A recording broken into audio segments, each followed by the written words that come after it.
So what I mean is the ideal podcast for me would be a podcast about different topics in which teachers make the conscious effort to speak a little bit slowly, a little bit clear, but they don't talk about the language itself. Right.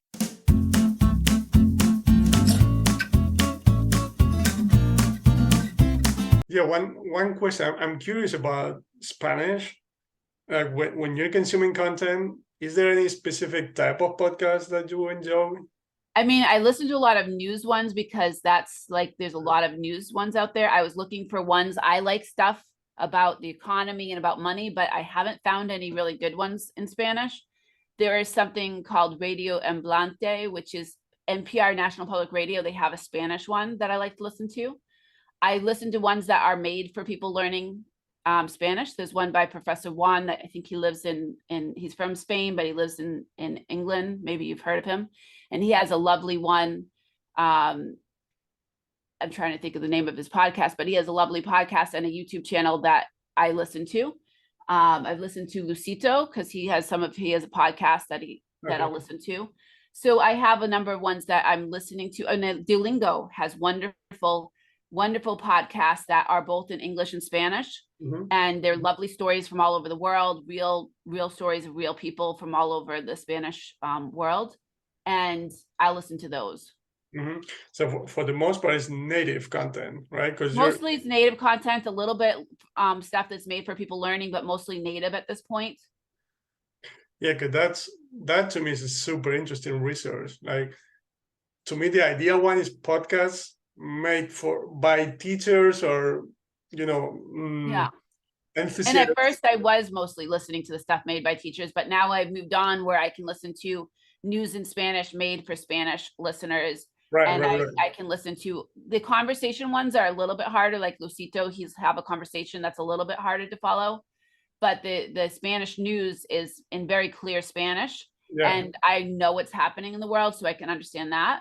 Mm-hmm. I've been trying to find things that I'm interested in, but I haven't been able to find podcasts that I'm interested in Spanish that I've liked. Right.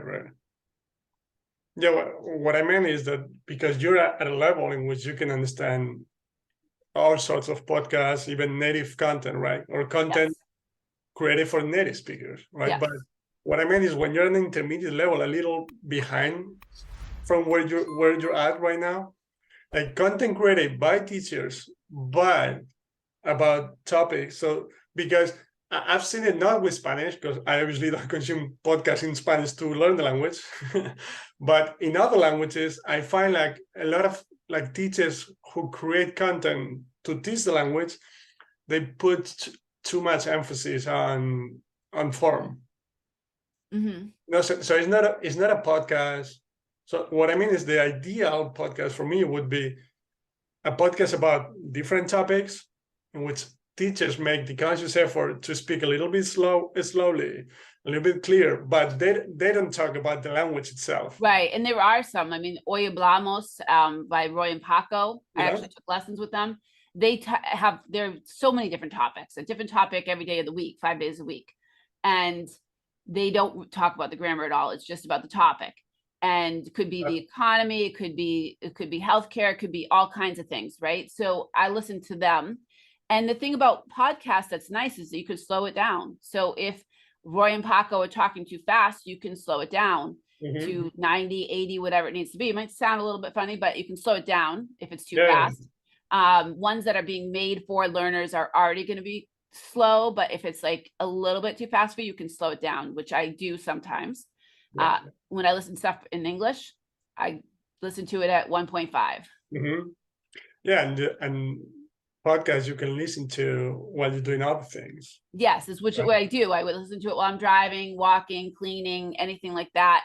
I have this headset. It's like, it's one of these things that's bone generated. So I have it on all the time, and I always have a podcast on if I'm doing anything. Right. Yeah, and that way, back to your point about the lack of time, you don't really need to find the extra time, right? Because you need to drive anyway, right? You need to commute anyway, so yeah. And that's the thing about these conversation YouTube videos is that while it's helpful for learners to watch, because it is helpful for people to see the lips move, we do learn that way. Once you get to a certain level, you can just listen to it. And I know people that follow my channel that listen to the conversations as a podcast. Right. Yeah. Like there's video, but they don't even pay attention to it, right? Right, because there isn't any reason to watch it. If you're at a level that you can understand enough without watching, there's no pictures. We're not putting in all that kind of stuff. It's just a conversation. Perfect. Thanks so much for watching this video. I hope you enjoyed it. And if that's the case, here you can find the whole interview in which we talked about plenty more things related to how languages are actually acquired. And finally, right here, you can smash this guy in the face to subscribe to my channel.